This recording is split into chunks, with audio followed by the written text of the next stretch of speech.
Dear students, welcome to this online course MSc Mathematics, previous year, first semester, paper 5th, optional 1, Advanced Discrete Mathematics 1, Unit 4.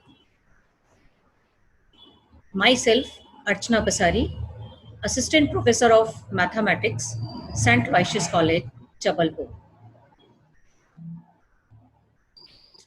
Today, we are going to start graph theory topic. After completing this module, student will be able to understand and apply the fundamental concepts in graph theory and to apply graph theory based tools in solving practical problems. This is a lecture 1, graph theory. Firstly, introduction. Graph theory was born in 1736 with Euler's paper, in which he solved the Königsberg Bridge problem. Next, graph theory is a special branch of the mathematics which deals the problem with the help of graphs. It has applications in computer science, electronics, engineering, mechanical engineering, and other branches of sciences. What is graph? Graph or linear graph? Definition. A graph G equals to V consists of two sets. First, a set V equals to V1, V2, V3 and so on, whose elements are called vertices, or points or nodes of G. And second, a set E equals to E1, E2, E3 and so on, whose elements are called edges or lines or branches of G. अगर हम graph को simple भाषा में बोलें कि graph क्या चीज़ है, तो हम इसको सरल तरीके से ये समझ सकते हैं कि ग्राफ दो चीज़ों से मिलकर बना होता है. वर्टाइसिस से, यानी कि जिसको अपन बिंदु बोलते हैं, पॉइंट्स यानी बिंदु, और एजेस यानी कि रेखाएं. तो बिंदु और रेखाओं से जो चीज़ मिलकर बनी होती है, जो पिक्चर ग्राफ जो बना होता है, उसको हम क्या कहते हैं? ग्राफ कहते हैं. ओके, दैट मीन्स जो ग्राफ होता है वर्टाइसिस और एजेस से मिलकर बना होता है.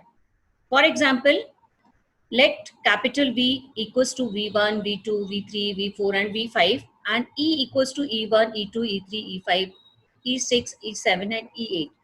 See in this diagram, आप देख सकते हैं इस डायग्राम में मैंने यहाँ पर वर्टाइसिस लिए हुए हैं. V1 बिंदु जिसको बोल सकते हैं आप, V1, V2, V3, V4 and V5. यहाँ पर मैंने 5 वर्टाइसिस लिए हुए हैं.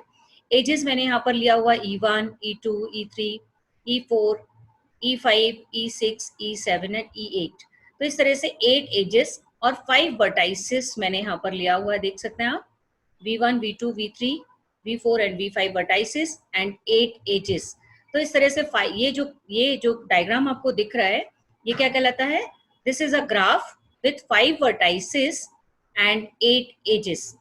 Okay, next, what is parallel edges? In general आप लोगों को पता होगा कि दो लाइनें पैरेलल कब कहलाती हैं? जब दो लाइनें आपस में कभी भी नहीं मिलती हैं. इन जनरल अपन को पैरेलल की डेफिनेशन यही मालूम है, लेकिन यहाँ पर थोड़ा डिफरेंट है. ग्राफ थ्योरी में पैरेलल एजेस की डेफिनेशन हम इस तरह से देते हैं: इफ देयर आर टू और मोर देन टू एजेस, यानी कि एक और एक से ज्यादा, दो या दो से ज्यादा लाइनें जो हैं, having the same pair of and vertices, मतलब सेम वर्टाइसिस से जुड़ी हुई हों, then such edges are called parallel edges. For example, इस डायग्राम में आप देख सकते हैं कि V1 और V2 ये सेम पेयर ऑफ वर्टाइसिस है, मतलब केवल V1 और V2 ही दो ऐसे पेयर ऑफ वर्टाइसिस हैं जहां पर आप देख सकते हैं कि E1 एज भी जुड़ी हुई है, V1 और V2 से कनेक्टेड है. E2 एज भी V1 और V2 से कनेक्टेड है. देख सकते हैं आप, V1 और V2 से कनेक्टेड है. एंड E3 भी आप देख सकते हैं V1 और V2 से कनेक्टेड है. दैट मीन्स यहाँ पर 3 एजेस ऐसी हैं जो same pair of vertices, that means V1 और V2 से कनेक्टेड हैं, यानी E1, E2 and E3. 3 edges are called parallel edges. तो यहाँ पर E1, E2 एंड E3 क्या कहलाते हैं? यहाँ पर पैरेलल एजेस कहलाता है. Next, self loop. An edge start and ends on the same vertex. It is said to be self loop. मतलब एक ऐसी एज जो जिसका स्टार्टिंग पॉइंट और एंड पॉइंट क्या हो, सेम हो. सी इन दिस डायग्राम E5, ये जो E5 एज है इसका स्टार्टिंग पॉइंट भी V3 है और एंड पॉइंट भी क्या है, V3 है. तो this E5 is called a self loop. Okay. Next, order of the graph. Order of the graph, that means the order of the graph is the number of vertices. The order of the graph is the number of vertices in a graph. It is denoted by P or NV. That means ये जो graph आपके पास दिया गया है इसका order अगर हमें find करना है तो सीधा सीधा हमें क्या देखना है उस ग्राफ का, केवल नंबर ऑफ वर्टाइसिस. इस ग्राफ के अंदर जितने भी वर्टाइसिस हैं वो क्या कहलाएगा, ऑर्डर ऑफ द ग्राफ कहलाएगा. तो आप देख सकते हैं इस ग्राफ में वर्टाइसिस कितने हैं, V1, V2, V3, V4 and V5. यहाँ पर केवल 5 वर्टाइसिस हैं, इसलिए इस ग्राफ का ऑर्डर जो होगा वो कितना होगा, 5 होगा. ओके. तो हम उसको लिखेंगे कैसे, यहाँ पर P जो हमने बताया कि ऑर्डर ऑफ द ग्राफ को हम P से डिनोट करते हैं. That means P equals to NV भी कह सकते हैं हम इसको, ऑर्डर ऑफ द ग्राफ को. NV मतलब नंबर ऑफ वर्टाइसिस. ठीक है. तो P equals to number of vertices equals to 5. तो यहाँ पर जो ग्राफ हमारे पास गिवन है उस ग्राफ का ऑर्डर कितना है, 5 है, क्योंकि यहाँ पर टोटल कितने वर्टाइसिस हैं, 5 वर्टाइसिस. Next, incidence. इसकी डेफिनेशन देख लेते हैं. Let E1 equals to V1 V2. E1 equals to V1 V2 का मतलब होता है कि एक एज E1 जो कि V1 V2 वर्टाइसिस से जुड़ी हुई है. तो लेट यहाँ पर आप देख सकते हैं E1 एज जो है वो V1 और V2 से मिलकर बनी हुई है. ठीक है, V1 और V2 से ज्वाइंट है. तो इस तरह से let E1 equals to V1 V2 be an edge of graph G, then V1 and V2 are the end vertices of the edge of edge E1. Okay. That means कहने का ये मतलब है यहाँ पर कि E1 जो है, E1 के एंड वर्टाइसिस कौन कौन से हैं, इधर से V1 है और उधर V2 है. If V1 is an end vertex of an edge E1, then vertex V1 and edge E1 are said to be incident with each other. तो यहाँ पर हम कहते हैं कि V1 जो वर्टेक्स है, V1 और E1 क्या है, यहाँ पर इंसिडेंट है. V1 और E1 चूंकि एक दूसरे से जुड़े हुए हैं इसलिए V1 और E1 क्या कहलाता है, यहाँ पर इंसिडेंट कहलाते हैं विथ ईच अदर. ठीक है. सेम हम यहाँ पर ये भी कह सकते हैं V2 and E1 also incident to each other. ठीक है. नेक्स्ट और एग्जाम्पल्स हम इस तरह से ले सकते हैं कि V1 here V1 and E7. आप देख सकते हैं V1 और E7 भी कनेक्टेड है. तो यहाँ पर हम कह सकते हैं कि V1 and E7 are also incident to each other with each other. Okay. तो इस तरह से हम इंसिडेंट्स के बहुत सारे एग्जाम्पल्स दे सकते हैं. नेक्स्ट है adjacency. Adjacency, that means two vertices V1 V2 which are joined by an edge E1. Two vertices V1 and V2 which are joined by an edge E1 in a graph are called adjacent vertices. For example, यहाँ पर हम कहना क्या चाह रहे हैं कि दो vertices V1 और V2 which are joined by an edge E1. यानी यहाँ पर आप देख सकते हैं V1 और V2 जो है एक एज E1 से कनेक्टेड है. ठीक है. तो हम यहाँ पर क्या कहना चाह रहे हैं कि in this graph V1 V2 V1 V4 are adjacent. कैसे बोला हमने, यहाँ पर V1 और V2 यहाँ पर कनेक्टेड हैं, किसी भी एज से कनेक्टेड है, इसलिए V1 V2 क्या कहलाएंगे, यहाँ पर एडजेसेंट कहलाएंगे. Okay. V1 V2 are adjacent vertex. Similarly V1 और V4 भी, जो V1 वर्टेक्स है और V4 वर्टेक्स है, ये भी आपस में E7 एज से क्या है, कनेक्टेड है. इसलिए V1 and V4 are also called adjacent vertices. But यहाँ पर आप देख सकते हैं V1 and V3 directly not connected. V1 and V3 directly are not connected. So V1 and V3 are not adjacent vertices. Clear? And many examples are there. If you see V3 and V5, directly V3 and V5 are not connected. So one example of not adjacency vertices is V3 and V5. क्योंकि V3 और V5 भी connected नहीं है, directly connected नहीं है, इसलिए V3 V5 भी adjacent vertices नहीं होंगे. Clear? Next, degree of a vertex. Definition. the number of edges incident on a vertex B with self loop counted twice. The number of edges incident on a vertex B, मतलब किसी भी vertex में जितनी भी edges incident होती हैं आकर, वो उसका उस वर्टेक्स की क्या कहलाती है, डिग्री कहलाती है. दैट मीन्स ये यहाँ पर जो V3 है, V3 से दो एजेस कनेक्टेड हैं, आप देख सकते हैं, ये E5 एज कनेक्टेड है और दूसरा ये E4 एज कनेक्टेड है.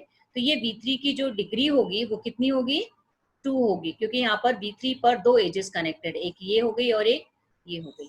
ठीक है, लेकिन डेफिनेशन में आप एक बार फिर से देखेंगे, the number of edges incident on a vertex V with self loop counted twice, मतलब जो सेल्फ लूप होता है उसकी डिग्री हमेशा कितनी काउंट करते हैं हम, 2 काउंट करते हैं. क्योंकि ये जो आपके पास दिख रहा है, ये सेल्फ लूप दिख रहा है, V4 ये वर्टेक्स है, V4 वर्टेक्स पर एक सेल्फ लूप जो बना हुआ है, इसमें आप देखते हैं एक बार हम यहाँ से बाहर की ओर जाते हैं और फिर वापस हम इस एज में वापस फिर हम उसी वर्टेक्स पर आते हैं. तो इसलिए सेल्फ लूप की डिग्री हमेशा 2 काउंट की जाती है.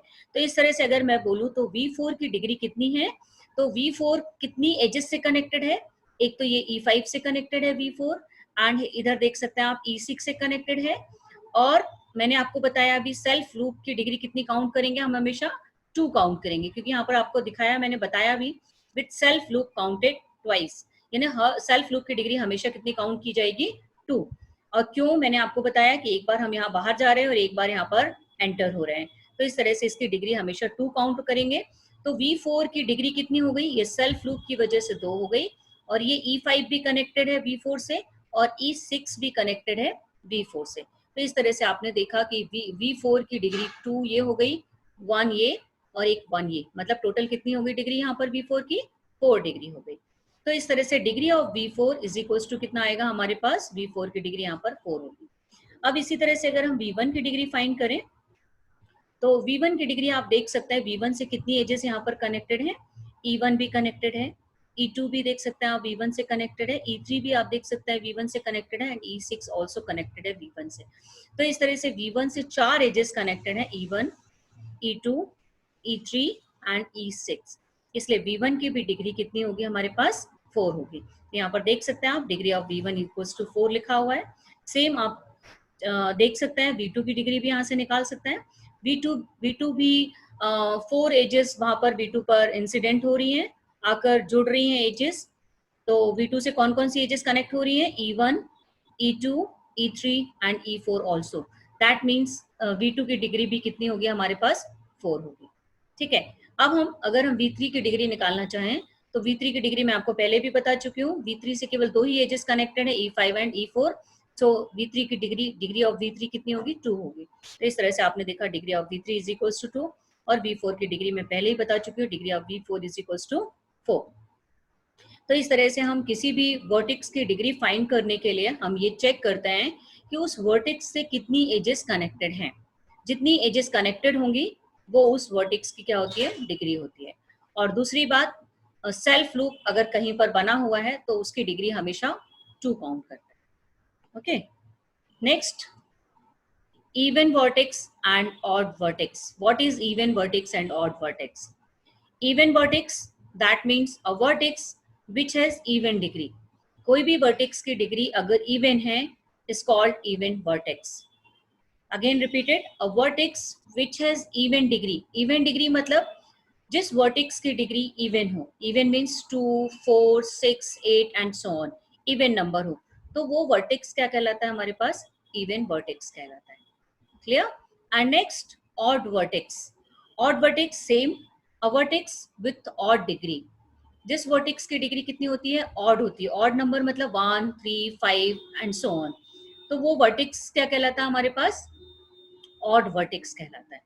तो that means even vertex means a vertex which has even degree is called even vertex, and a vertex with odd degree is called an odd vertex. अब आप यहाँ पर चेक करेंगे, यहाँ पर ये जो आपके पास डायग्राम बना हुआ है या ग्राफ बना हुआ है, इस ग्राफ में कौन सा वर्टेक्स इवन है एंड कौन सा वर्टेक्स ऑड है. तो सबसे पहले हम यहाँ पर चेक कर लेते हैं V1. V1 की डिग्री यहाँ पर आप देख सकते हैं कितनी दिख रही है आपको, यहाँ पर V1 की degree, this edge and this edge, only 2 edges are connected. V1 से केवल 2 ही एज कनेक्टेड है, एक ये वाली एज कनेक्ट है और एक दूसरी ये वाली एज कनेक्टेड है। दैट मीन्स V1 की डिग्री कितनी हो गई, 2 हो गई। तो आपने देखा यहाँ पर डिग्री ऑफ V1 कितना हो गया, 2 हो गया। 2 कौन सा नंबर है, इवन नंबर है। दैट मीन्स जो V1 है ये कौन सा वर्टेक्स कहलाएगा, इवन वर्टेक्स कहलाएगा। सेम आप चेक कर सकते हैं V2, V2 से भी केवल 2 ही एजेस कनेक्टेड है, एक ये और एक ये। तो V2 की डिग्री भी यहाँ पर कितनी हो जाएगी, 2 हो जाएगी। 2 भी एक इवन नंबर है। दैट मीन्स V2 वर्टेक्स जो है वो भी क्या कहलाएगा, इवन वर्टेक्स कहलाएगा। अब हम आते हैं V3 पर। तो V3 पर कितनी एजेस कनेक्टेड हैं, यहाँ पर आप देख सकते हैं एक एज ये है, एक एज ये है और तीसरी एज ये दिख रही है आपको। ठीक है, तो इस तरह से V3 पर कितनी एजेस आपको दिखाई दे रही है यहाँ पर जुड़ी हुई, एक, ये 2 और ये 3। तो इस तरह से 3 एजेस हैं हमारे पास V3 पर जो कनेक्टेड है, V3 पर से जुड़ी हुई हैं। ठीक है, तो V3 की डिग्री कितनी कहलाएगी यहाँ पर, 3। तो degree of V3 equals to क्या लिखेंगे यहाँ पर, 3। और 3 कौन सा नंबर है, ऑड नंबर है। सो V3 जो वर्टेक्स है इसकी डिग्री ऑड है, इसलिए वर्टेक्स क्या कहलाएगा, ऑड वर्टेक्स कहलाएगा। तो इस तरह से आपने देखा कि यहाँ पर हम V3 को क्या बोलेंगे, ऑड वर्टाइसिस। ओके, सेम हम यहाँ पर चेक कर लेते हैं V4। V4 की डिग्री कितनी है, तो V4 पर कितनी एजेस कनेक्टेड है, यहाँ पर आप देख सकते हैं 1, 2 एंड 3। तो आप देख सकते हैं कि V4 की डिग्री भी कितनी है, 3 ही है। 3 एक ऑड नंबर है। सो यहाँ पर V4 भी क्या कहलाएगा, ऑड वर्टेक्स कहलाएगा। And last vertex V5। V5 से आप देख सकते हैं केवल 2 ही एजेस जुड़ी हुई हैं। ठीक है, यानी V5 की डिग्री कितनी है, 2 है। तो आप देख सकते हैं V5 की डिग्री कितनी लिख रहे हैं हम यहाँ पर, degree of V5 is equal to 2 and 2 is also an even number. तो इस तरह से आप देख सकते हैं कि V5 भी क्या है, एक इवन वर्टेक्स, क्योंकि इसकी डिग्री इवन है। तो अभी तक आप समझ चुके होंगे कि इवन वर्टेक्स और ऑड वर्टेक्स क्या है। यानी कि जिस वर्टेक्स की डिग्री इवन नंबर होता है वो वर्टेक्स इवन वर्टेक्स कहलाता है, और जिस वर्टेक्स की डिग्री ऑड होती है, ऑड नंबर में आती है, वो वर्टेक्स क्या कहलाता है, ऑड वर्टेक्स कहलाता है। तो यहाँ पर आप देख सकते हैं V1, V2 and V5 even vertex हैं and V3 and V4 are called odd vertices. Next, isolated vertex. What is isolated vertex, isolation यानी कि आप अकेले हैं, यानी कोई भी वर्टेक्स जो अकेला है वो क्या कहलाता है, आइसोलेटेड वर्टेक्स कहलाता है। यानी कि अ वर्टेक्स विथ डिग्री 0, यानी जिसकी डिग्री कितनी है, 0 है। डिग्री 0 मतलब उस वर्टेक्स पर कोई भी एजेस कनेक्टेड नहीं है, तो वो वर्टेक्स क्या कहलाता है, आइसोलेटेड वर्टेक्स कहलाता है। या अपन दूसरी भाषा में ये कह सकते हैं, अ vertex with degree 0 is called an isolated vertex. In other words, a vertex having no incident edge is called an isolated vertex. आप देख सकते हैं यहाँ पर इस डायग्राम में V5, V5 एक ऐसा वर्टेक्स है जिसकी डिग्री कितनी है, 0 है, क्योंकि यहाँ पर कोई भी एज इंसिडेंट नहीं हो रही है। इस V5 से कोई भी एज इंसिडेंट नहीं है, यानी कोई भी एज यहाँ से जुड़ी नहीं है। ठीक है, तो इस तरह से V5 की डिग्री कितनी कहलाई, 0। ओके, तो ये V5 क्या कहलाएगा यहाँ पर, आइसोलेटेड वर्टेक्स, क्योंकि यहाँ पर आप देख सकते हैं V1 की डिग्री 2 है, यहाँ पर 2 एजेस जुड़ी हुई हैं, V2 की डिग्री भी यहाँ पर 2 है, V3 की डिग्री आप देख सकते हैं 3 है, V4 की डिग्री 1 है। तो यहाँ पर केवल एक ही ऐसा वर्टेक्स है जिसकी डिग्री कितनी है, 0 है। दैट मीन्स यहाँ पर V5 क्या कहलाएगा, यहाँ पर आइसोलेटेड वर्टेक्स। तो यहाँ पर आप लिखेंगे कैसे, degree of V5 is equal to 0, therefore V5 is called an isolated vertex. Next, pendant vertex. What is pendant vertex? A vertex of degree 1. जिस vertex की डिग्री 1 है is called a pendant vertex. वो pendant vertex कहलाता है। Same मैंने वही diagram लिया हुआ है, लेकिन यहाँ पर pendant vertex कौन सा है, आप देख सकते हैं pendant मतलब जिसकी डिग्री 1 है। V1 की डिग्री आपने देखा 2 है, यहाँ पर भी V2 की डिग्री भी आपने देखा 2 है, V3 की डिग्री आपने देखा 3 है, V4 केवल यहाँ पर एक ऐसा है वर्टेक्स जिसकी डिग्री कितनी है, 1, यानी कि V4 से केवल एक ही एज कनेक्ट हो रही है, यानी तो V4 की डिग्री कितनी कहलाई यहाँ पर, 1। तो इस पूरे डायग्राम में, इस पूरे ग्राफ में only degree of V4 is equals to 1, therefore V4 is called a pendant vertex. Clear? Next, series. What is series? two adjacent edges are said to be in series if their common vertex is of degree 2. मतलब दो adjacent edges series में कहलाती हैं यदि उन दोनों का जो कॉमन वर्टेक्स है उसकी डिग्री कितनी होनी चाहिए, 2 होनी चाहिए. इस सी इन दिस फिगर आप देख सकते हैं यहाँ पर V1 V2 एक एज ये हो गई, V1 V3 एक एज ये हो गई, दोनों ही आप देख सकते हैं एडजेसेंट एजेस हैं. ठीक है, V1 V2 and V1 V3. तो ये दोनों एडजेसेंट एजेस हैं और इन दोनों का जो कॉमन वर्टेक्स है V1 V2 का और V1 V3 का, कॉमन वर्टेक्स कौन है, V1, और V1 की डिग्री यहाँ पर कितनी है, 2 है, क्योंकि V1 से दो एजेस जुड़ी हुई हैं. तो यहाँ पर आप देख सकते हैं कि जो V1 है उसकी डिग्री भी 2 है और दो एजेस यहाँ पर V1 V2 and V1 V3 यहाँ पर दो एडजेसेंट एजेस हैं. तो आपने देखा V1 V2 V1 V3 are adjacent edges and common vertex V1 have degree 2. Therefore ये जो V1 V2 और V1 V3 क्या कहलाएंगे, इन सीरीज में कहलाएंगे. ये दो एजेस किस में कहलाएंगे, इन सीरीज में. ओके, नेक्स्ट है सिंपल ग्राफ. सिंपल ग्राफ की डेफिनेशन क्या लेते हैं, a graph which has neither self loop nor parallel edges is known as the simple graph. That means एक ऐसा ग्राफ जिसमें ना तो सेल्फ लूप दिखाई दे और ना ही पैरेलल एजेस हो, वो ग्राफ हमेशा क्या कहलाता है, सिंपल ग्राफ कहलाता है. आप इन दोनों डायग्राम में देख सकते हैं, ये ट्रायंगल है, इसमें आप ये 3 पॉइंट्स हैं और तीनों पॉइंट्स पर जो लाइन बनी हुई है आपके पास एक एक लाइन बनी हुई है. यहाँ पर कोई भी पैरेलल एजेस नहीं दिखाई दे रही है, ना ही सेल्फ लूप दिखाई दे रहा है.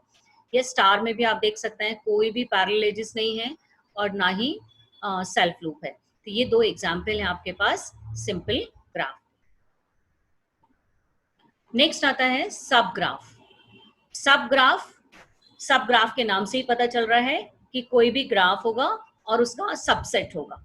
ठीक है, तो हमने यहाँ पर लिया हुआ है a graph G1. A graph G1 is said to be subgraph of G. कोई भी ग्राफ G1 जिसको मैंने नाम दिया हुआ है, ये ग्राफ G1 जो है is said to be subgraph of G. कोई भी ग्राफ G का सबग्राफ कहलाएगा if all the edges and vertices of the graph G1 are in G such that each edge of G1 has the same end vertices as in G.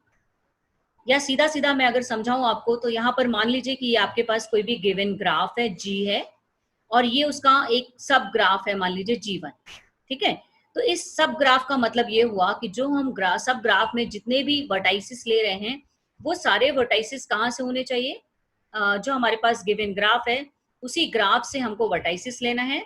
और इसमें जितनी भी edges हमने ली हुई हैं आप देख सकते हैं V1 V4 V2 V4 V3 V4 और इधर V1 V2 V2 V3, ये सारी एजेस भी किसकी होनी चाहिए, ये मेन जो हमारे पास गिवन ग्राफ है उस ग्राफ की एजेस भी होनी चाहिए.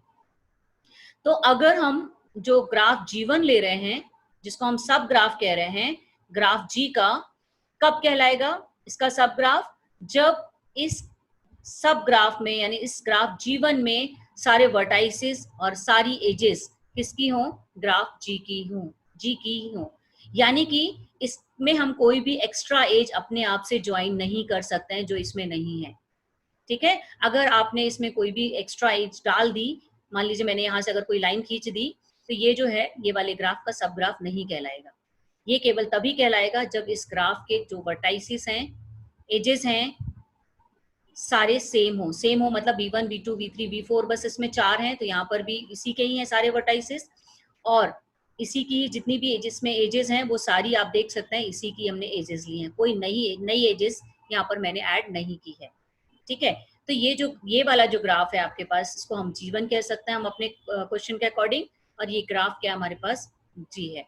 तो सेकेंड वाला ग्राफ सब ग्राफ कहलाएगा पहले वाले ग्राफ. ठीक है, नेक्स्ट है कनेक्टेड ग्राफ.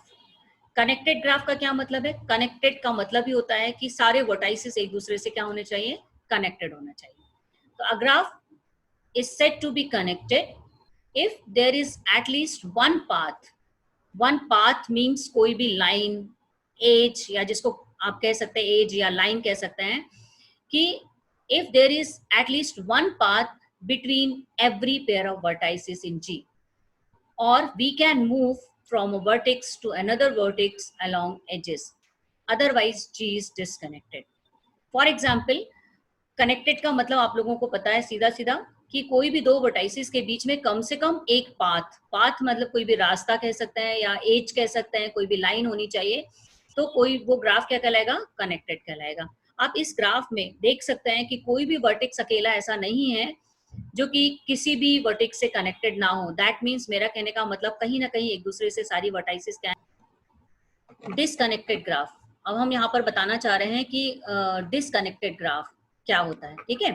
तो यहाँ पर डिसकनेक्टेड ग्राफ क्या होता है, आप देख सकते हैं कि ये दो ग्राफ अलग अलग दिख रहे हैं, यहाँ पर दिख रहे हैं, और आप देखेंगे अगर ध्यान से तो कहीं ना कहीं इसका एक ये वाले ग्राफ का ही दो पार्ट में हमने तोड़ा हुआ है इस ग्राफ को, ठीक है।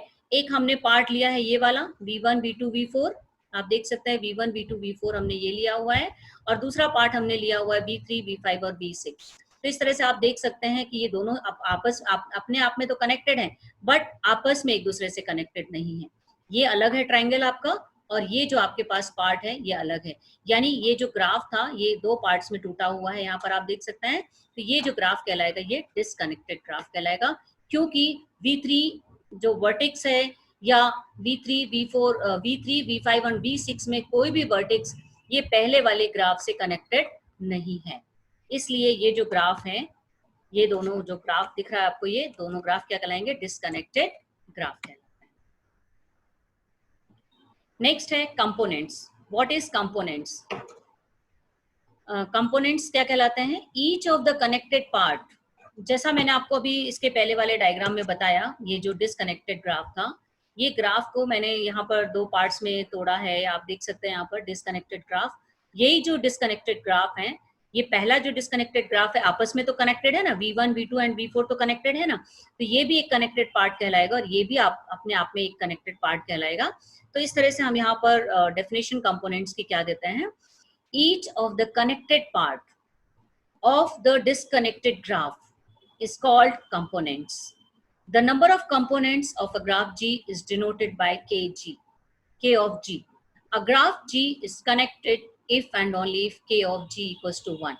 For example, ये this is a connected graph, आप देख सकते हैं ये एक कनेक्टेड ग्राफ है, और ये इसके कंपोनेंट्स हैं। कंपोनेंट्स मतलब जो आपने बोला ना डिसकनेक्टेड ग्राफ, तो हमने क्या किया, इसको दो पार्ट्स में तोड़ दिया, एक ये ट्रायंगल ले लिया और एक ये ले लिया, तो ये देखिए डिसकनेक्ट हो गए आपस में। तो ये जो डिसकनेक्टेड पार्ट है ये भी आप देख सकते हैं कि कनेक्टेड है आपस में, और ये भी एक कनेक्टेड है आपस में। ये दो कनेक्टेड पार्ट्स हैं जो कि इस ग्राफ के क्या हैं, इसके डिसकनेक्टेड ग्राफ है। तो ये दोनों क्या कहलाते हैं, इसके कंपोनेंट्स कहलाते हैं। इस ग्राफ के ये दोनों क्या कहलाते हैं, इसके कंपोनेंट्स कहलाते हैं, ठीक है। और कंपोनेंट्स को मैंने यहाँ पर बताया कि किस तरह से डिफाइन करते हैं, यहाँ पर के ऑफ जी मतलब ग्राफ जी के कितने कंपोनेंट्स हैं। तो इस ग्राफ में ये वाला जो ग्राफ है इसमें कितने पार्ट्स हैं इसके, 1 and 2। तो इस तरह से के ऑफ जी इक्वल्स टू इस ग्राफ के लिए कितना हो जाएगा, 2। और a graph G is connected if and only if Kg equals to 1। यानी कोई भी ग्राफ अगर कनेक्टेड है तो इसके टुकड़े नहीं हुए अभी, ये एज इट इज है, कनेक्टेड ग्राफ है। तो इस ग्राफ का जो कंपोनेंट्स कितने कहलाएंगे, 1। यानी कि ये ग्राफ कहीं से भी टूटा नहीं है, तो K ऑफ G यानी इसके कंपोनेंट्स कितने कहलाएंगे, ओनली 1, ठीक है। मैं एक बार फिर से रिपीट कर रही हूँ, ये कनेक्टेड ग्राफ है और ये डिसकनेक्टेड ग्राफ है। ये जो कनेक्टेड ग्राफ है, चूंकि इसमें कोई भी पार्ट टूटा नहीं है, इसलिए ये ग्राफ का अगर हम के जी निकालें यानी कंपोनेंट्स बोलें, तो इस ग्राफ का कंपोनेंट, ये ग्राफ जो कनेक्टेड ग्राफ है इसका कंपोनेंट के ऑफ जी इक्वल्स टू 1 बोलेंगे। और ये जो डिसकनेक्टेड पार्ट है, ठीक है, तो ये कितने कंपोनेंट्स कहलाए इसके, 2। तो यहाँ पर एक ये है और एक ये है, तो इस तरह हम इस तरफ के ऑफ जी इक्वल्स टू इस ग्राफ का के ऑफ जी कितना होगा, 2, ठीक है। अब नेक्स्ट आते हैं अपन वॉक। What is walk?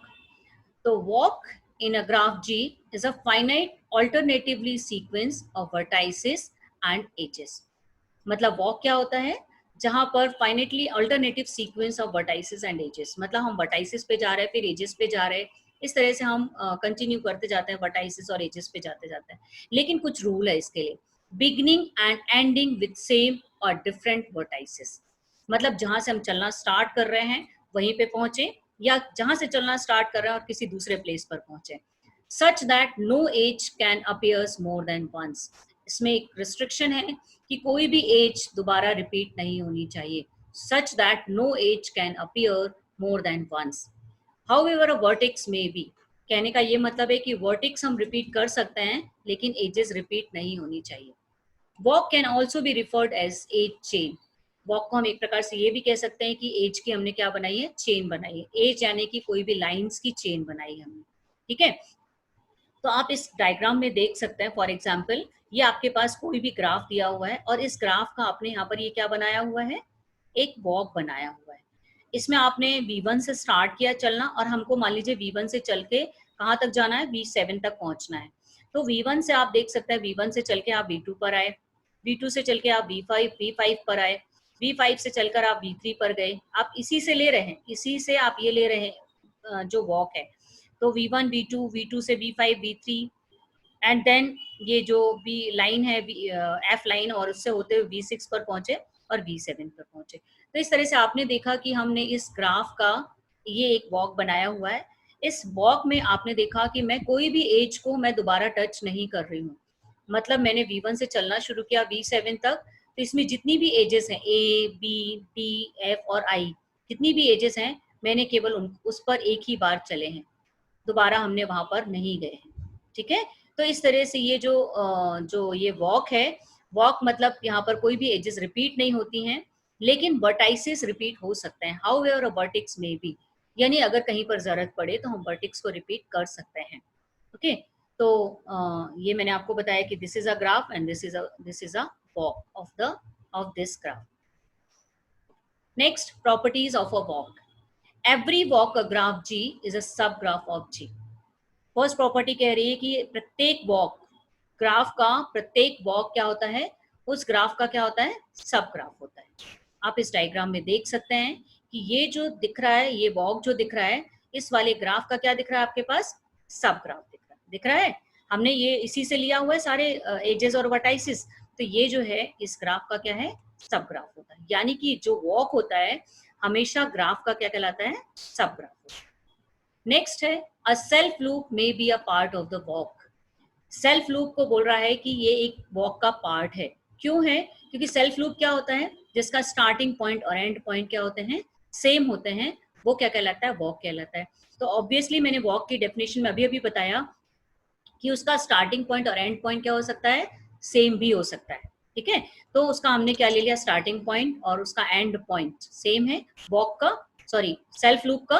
तो मैंने स्टार्टिंग पॉइंट स्टार्ट किया और ऐसे घुमाते हुए हम वापस कहाँ पर पहुंच गए, वापस उसी पॉइंट पर पहुंच गए। हमने कोई दोबारा एज रिपीट नहीं की, लेकिन यहाँ पर वर्टेक्स रिपीट हो रही है, ठीक है। लेकिन वॉक में वर्टेक्स रिपीटेड चलेगा क्योंकि डेफिनेशन में था how ever a vertex may be repeated, ठीक है। तो इस तरह से हमने जो सेल्फ लूप है, सेल्फ लूप एक पार्ट है किसका, वॉक का एक पार्ट है। थर्ड है, अ graph has more than one walk. कोई भी ग्राफ का एक से ज्यादा वॉक हम निकाल सकते हैं। आप इस डायग्राम में देख सकते हैं कि जैसा कि मैंने यहाँ पर आपको बताया था कि जैसे मैंने इसका V1 से चलकर हमको V7 तक जाना था, तो मैंने ये वाला रास्ता चूज किया, ठीक है। आप चाहें तो V1 से V7 तक जाने के लिए आप ये रास्ता भी चूज कर सकते थे, V1 V2, V2 V3, V3 से V4 और V4 से आप V7 पे भी जा सकते थे, ठीक है। तो इस तरह से आपने एक वॉक तो ये बना हुआ, एक दूसरा वॉक मैंने और बना दिया, V1 V2 V2 V3 V4 and V7। तो इस तरह से एक वॉक आपका ये बन गया। तो इस तरह से आपने देखा कि किसी भी ग्राफ के एक से ज्यादा वॉक बन सकते हैं, ठीक है। तो ये जो थर्ड प्रॉपर्टी कह रही थी, a graph has more than one walk. Next है टाइप्स ऑफ वॉक। तो there are two types of walk. First है open walk and second is closed walk. Open walk means starting point and end points are different, दोनों अलग अलग होने चाहिए। A walk in which start and end vertices are different called open walk. जो मैंने पहला diagram आपको बताया था, ये ग्राफ था आपके पास, ये इसका वॉक था। तो ये वॉक में इसका स्टार्टिंग पॉइंट और एंड पॉइंट दोनों अलग अलग हैं, इसलिए। और इसमें तो मैंने आपको पहले ही बता दिया कि कोई भी एज में यहाँ पर कोई भी रिपीट नहीं कर रही हूँ। तो ये जो वॉक है, किस टाइप का वॉक कहलाएगा, ओपन वॉक, क्योंकि इसका स्टार्टिंग पॉइंट और एंड पॉइंट क्या है, अलग अलग। And same closed walk. Closed walk means जिसका स्टार्टिंग पॉइंट और एंड पॉइंट क्या हो, सेम हो. A walk in which start and end vertices are same called closed walk. See in this diagram, आप देख सकते हैं इस डायग्राम में मैंने एक दूसरा डायग्राम लिया हुआ है, इसका मैंने एक क्लोज्ड वॉक बनाया हुआ है. मैंने स्टार्ट किया V1 से, V1, V2, V4, फिर V5 और फिर ये V3 पर गए और V3 से फिर वापस हम यहाँ पर V1 पे चले गए. इसमें आप देख सकते हैं. तो इसमें ना तो हमने कोई भी एजेस रिपीट की है, लेकिन वर्टेक्स रिपीट हो सकती है. जैसा कि मैंने वॉक में बताया कि एज रिपीट नहीं होगी, लेकिन वर्टेक्स रिपीट हो सकते हैं. तो ये जो वॉक है आपका, ये क्लोज्ड वॉक है. ठीक है, तो इस तरह से ये ग्राफ है और ये इसका closed walk. Next, what is path? N open walk. देखिए, पाथ की डेफिनेशन हम स्टार्ट कर रहे हैं ओपन वॉक से. ओपन वॉक जैसे ही बोलते हैं हम, तो सबसे पहले वॉक की सारी डेफिनेशन. ओपन वॉक बोला मतलब उसका स्टार्टिंग पॉइंट और एंड पॉइंट अलग अलग होना चाहिए. ठीक है, तो पाथ की पहली कंडीशन हो गई कि ओपन वॉक होना चाहिए, यानी स्टार्टिंग पॉइंट और एंड पॉइंट अलग अलग होना चाहिए. ओके, एंड एजेस रिपीट नहीं होनी चाहिए. ठीक है, वर्टाइसिस में भी, यहाँ पर हमने बोला था वर्टाइसिस में भी, वर्टाइसिस रिपीट हो सकता है, लेकिन इसमें देखिए आगे क्या पढ़ते हैं अपन. An open walk in which no vertex appear more than once. यहाँ पर पाथ में वर्टिक्स भी रिपीट नहीं होनी चाहिए. वॉक में आपने देखा था वर्टिक्स रिपीट हो रही थी, लेकिन पाथ में आपने देखा कि पाथ में मैंने बोला N open walk. N open walk मतलब स्टार्टिंग पॉइंट और एंड पॉइंट अलग अलग हो गया. वॉक मतलब जिसमें एजेस रिपीट नहीं होनी चाहिए. In which no vertex appear more than once. यहाँ पर वर्टिक्स भी अपेयर एक बार से ज्यादा रिपीट नहीं होनी चाहिए, जबकि वॉक में ऐसा था कि वर्टिक्स अपेयर्स एक बार से दोबारा रिपीट हो सकते थे. ठीक है, तो इस कॉल्ड अ पाथ. तो सीधा सीधा अगर हम पाथ की डेफिनेशन बोलें कि पाथ क्या होता है, एक ऐसा ग्राफ है. ठीक है, एक ऐसा ग्राफ है जिसमें एक ऐसा वॉक है जिसमें ना तो वर्टेक्स अपीयर होनी चाहिए और ना ही एज रिपीट होनी चाहिए. ठीक है, और इसका स्टार्टिंग पॉइंट और एंड पॉइंट दोनों क्या होने चाहिए, अलग अलग होने चाहिए. आप इस डायग्राम से देख सकते हैं. इस डायग्राम का मैंने पाथ बनाया हुआ है. पाथ कैसे बनाया हुआ है, V1 V2 लिया मैंने, फिर V5 पे गए और V4 पर गए. तो इसका स्टार्टिंग पॉइंट अलग है, इसका एंड पॉइंट अलग है, और इसके जो मैंने कोई भी एज भी रिपीट नहीं की, कोई भी वर्टाइसिस भी मैंने दोबारा रिपीट नहीं किया. तो this is a path of this graph. Next, length of the path. Length of the path का मतलब सीधा सीधा ये होता है कि कोई भी ग्राफ में जो पाथ है हमारे पास, उस पाथ में कितनी एजेस ने पार्ट लिया है. यहाँ पर आप देख सकते हैं कितनी एजेस हैं इस पाथ में, 1, 2 और 3. तो इस तरह से आपने देखा कि ये जो ये पाथ है, इसमें केवल 3 ही एजेस ने पार्ट लिया है, अपना हिस्सा लिया है. ठीक है, तो इस तरह से ये जो 3 एजेस हैं, ये इसकी क्या कहलाएंगी, लेंथ. तो हम क्या बोलेंगे, length of the path is 3. Clear. तो हम क्या लिखेंगे definition, the number of edges in a path is called length of the path. यानी उस पाथ में जितनी भी एजेस हैं उनको काउंट कर लीजिए, वो उसकी क्या कहलाएगी, लेंथ कहलाएगी. An edge which is not a self loop is a path of length 1. मतलब एक एज, अगर मैं मान लीजिए एक सिंगल एज ले लेते हैं, V1 V2 बस ले लेते हैं. ठीक है, ये भी तो एक एज है, ये एक पाथ भी है, क्योंकि इसका स्टार्टिंग पॉइंट और एंड पॉइंट अलग अलग है. तो इसकी लेंथ कितनी कहलाएगी, 1 कहलाएगी. ऑब्वियसली केवल एक ही 1 ही एज है. एक अलग से डायग्राम बनाना है केवल V1 V2 का, उसके लिए मैं बोल रही हूँ. ठीक है, तो इस वाले पाथ की लेंथ कितनी है, 1, 2 एंड 3. यहाँ पर 3 एजेस हैं, इसलिए इस पाथ की लेंथ कितनी है, 3 है. Properties of path. In a path terminal vertices और ऑफ डिग्री 1. टर्मिनल वर्टाइसिस मतलब जो एंड वर्टाइसिस होते हैं, उनको हम यहाँ पर टर्मिनल वर्टाइसिस कहते हैं. तो टर्मिनल वर्टाइसिस की डिग्री हमेशा कितनी होगी, 1 होगी.